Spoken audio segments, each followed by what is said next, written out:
Welcome back to Power in Politics. Whether you hate them, love them, election advertisements are a key part of an election campaign, and they have been for decades. So are they effective? What's been working so far in this campaign and what hasn't been?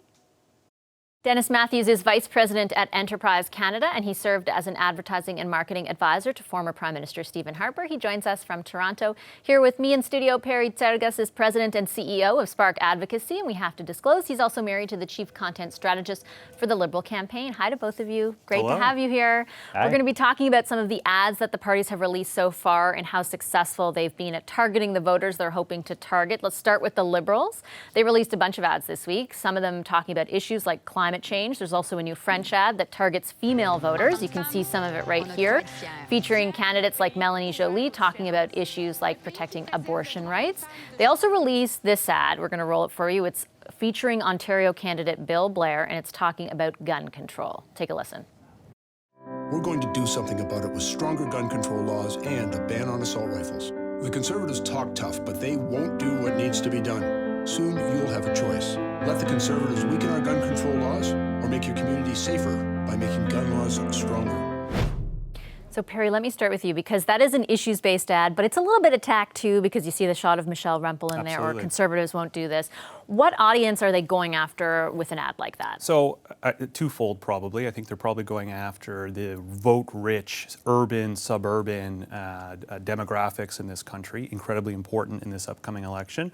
And with an ad like that, profiling the top cop in Ontario, Bill Blair, they're probably going after what has historically been a very conservative law and order crowd with this pitch that if you elect a Liberal government, we'll ban assault weapons and we'll give cities the choice to ban handguns as well. And I think you're going to see a lot more of these issues-based ads as the election moves on. Yeah, so what's the strategy, I guess, Dennis, in rolling out issues-based ads at this point in the election? We're more than a few weeks in, but there still is about a month left to go. So what kind of strategy would that be employing? Yeah, if you look at advertising during a campaign, campaigns often go really heavy at the beginning and really heavy at the end, and they use this middle period to sort of test different strategies, different ads, and see what works and what doesn't. And when you look at an issue ad like this, I think Perry's sort of spot on the downtown urban demographics they're going for. But by attacking the Conservatives, it's almost a message to NDP voters and maybe even progressive Green voters that the Liberals may be your ultimate choice here. And what I also find really interesting about this spot in particular is in 2015, the Liberals promised to essentially not run attack ads, a positive campaign. They still made their digs from time to time. But I think this is a bit of a ripping off of the Band-Aid and an admission that, the state of this campaign, they actually have to go on the attack if they want to win this thing. And it's a bit of a change in strategy from 4 years ago. I'm glad you brought that up because it actually reminds me of something that showed up on social media just yesterday, maybe even the day before. Let's play this sort of ad response that was on Twitter featuring Lawrence McCauley. Take a listen. It's a word we use down here to describe what Andrew Scheer is saying. I wouldn't say it in polite company, but we spread it over the fields to grow potatoes. So, Perry, you're chuckling. That's my favorite video of Election 43 so far. I call it a video because you can't really call it an ad, although I suspect the Liberal Party will put some money behind it because it is starting to go a bit viral. I like it because it's the first thing that made me laugh in this election, which has been pretty intense and at times pretty toxic. And so I think injecting a bit of levity in a PG-13 kind of playful way is a safe way to point out differences between you and your opponent during an election campaign. Yeah, Dennis, it's definitely cheeky, but it does speak to that idea that there was a point in time in which they were saying, oh, we're not going to, we don't want to go negative, and it's definitely trying to make a point that isn't necessarily positive. No, they're inching towards a more negative campaign. But what I find interesting about this ad, and you actually see it in marketing kind of all over the place.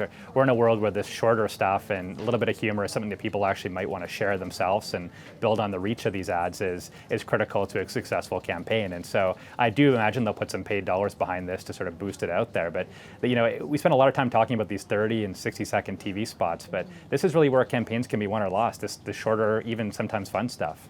Yeah, no kidding. Okay, let's move on for a second because I do want to get to the Conservative ads. Both the NDP and the Conservatives went on a bit of the attack this week, criticizing the Liberals. Let's take a listen to a part of the Tory ad. Justin Trudeau has put Kathleen Wynne's team to work in Ottawa. If he is re-elected, Justin Trudeau will do to Canada what Kathleen Wynne did to Ontario. Justin Trudeau. He can't be trusted. He's not as advertised. So this ad is evocative of all the rhetoric we heard on the campaign trail this week too, right, Dennis? I mean, not just from the Conservatives, but also from the Liberals who were critical of Doug Ford and trying to associate them there. What do you think of this ad, and how would you evaluate its effectiveness? You know, I think this ad sort of serves a couple of purposes here. I mean, there was a time in the early part of the campaign where there's all this talk about how do the Tories sort of avoid bringing up, the four-letter word, and nobody wanted to go there on the Conservative side, and they were sort of getting pummeled by Trudeau on this, who's increasingly sort of saying Doug Ford. And I think this is a bit of a response to that, and a bit of a reminder to the Tory activist base and Conservatives across at least Ontario that don't just take these punches. You got to punch back a bit, and the Kathleen Wynne record is in some ways analogous to the Trudeau record, especially on deficits. So I think this serves as a bit of a sort of a mid-campaign rallying cry to Tory voters. Yeah, if it is a rallying cry, is it, do you think, Perry, directed at people who already lean Conservative and just need to be sort of reminded and riled up as to why they should be going out to vote? What do you think the strategy is? I do think that, and I think that because if you were to target this to the mushy middle, the voters who are up for grabs and open to being persuaded by one party or the other, they'd have to get back in a time machine, and they'd have to go back to 18 months ago when Kathleen Wynne was the least popular politician in the province. And that would mean ignoring the last 18 months under Premier Doug Ford, whose approval ratings are now, I think, equal to or slightly below where Kathleen Wynne was when he beat her. So for me, I look at this ad, which is well done. It's simple, cheap to make. You could roll these off the assembly line all day, never make a dent in your production budget. And I think to myself, this is good for the base. It's good for ESOLs soliciting fundraising dollars. It's good for GOTV. I don't know that as a persuasion tactic. It's great for trying to reach that mushy middle of Ontario voters. What's your quick thought, and I'll get each of you really quickly on the not as advertised slogan. I notice it particularly, I don't know if anyone has kids, but if you look at their, like it's on every YouTube video. And do you think that tagline, what do you think of that? I think it's probably a great tagline for the Conservatives. I think it's ultimately going to come down to whether or not people feel that Justin Trudeau's 4 years in office and the track record he has stands up to the words that come out of his mouth and the promises he's making. And we won't know until October 21st. So I think if you believe that, then yes, it's a great tag for the Conservatives to be deploying. And if you don't, then I think it's probably a Hail Mary that's not going to be caught. Dennis, your quick thought on the tagline? Conservatives sort of mastered this over the years in branding their opponents. Michael Ignatieff didn't come back for you, or Stéphane Dion, not a leader. So when you look at this, although it didn't really work in 2015, right? With just not ready. It didn't work in 2015. I think it set up some arguments and it set a bar that Trudeau climbed over. But when you look at this go round, it's the kind of thing you put out there, then the campaign has to sort of like fit around it. And when you look at some of the blackface scandal and a couple other things, there is some questions on who really is this guy. And when you look at the NDP campaign, going on a very similar track, I think you've got a left and a right sort of flank coming on the question of who is the real Justin Trudeau, and I think it's something that's powerful, and time will tell whether it's working, but it definitely feels like it's in the right zone. Okay, let me pick up on that because you mentioned the NDP going after Mr. Trudeau. Take a look at this ad. So it's super stressful. 2 jobs and I still can't afford to go to the dentist? That sounds so terrible. So Justin, should I look for a 3rd job or start pulling my own teeth? Absolutely.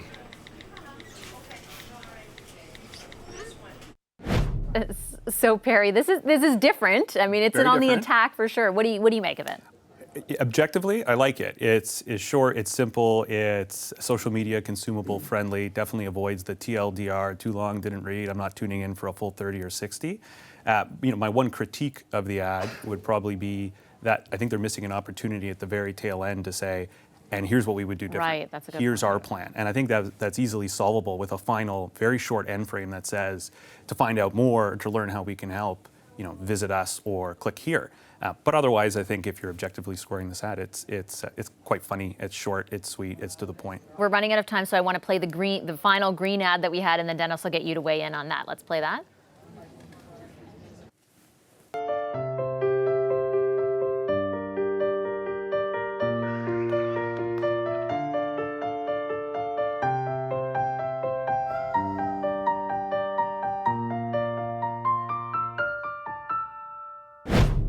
So this is a pretty simple one where they're holding up the signs. Dennis, do you think it's effective? I think it's different, and in a world where you've got to find a way to stand out, I think it's sort of checking that box. Where I struggle with some of this stuff is, just to give you your viewers a real example here. I've seen the ad, but I'm in Toronto, and I don't actually have it in front of me here, and I'm just listening to it. And you got to be in a world where people are both listening to things, they're seeing things, sound off, sound on, and I worry that it's sort of destined to win advertising awards. But when you're just trying to sort of grab people and shake them, it doesn't quite check that box for me. Well, I have a feeling there's a lot more ads to come, so I hope we can check in with both of you again during this campaign. Really appreciate your time today. Thanks so much to Perry Tsargas and Dennis Matthews. Thank you. Hi, I'm Vashi Capellos, host of Power in Politics. See more of our show by subscribing to the CBC News channel or click the link for another video.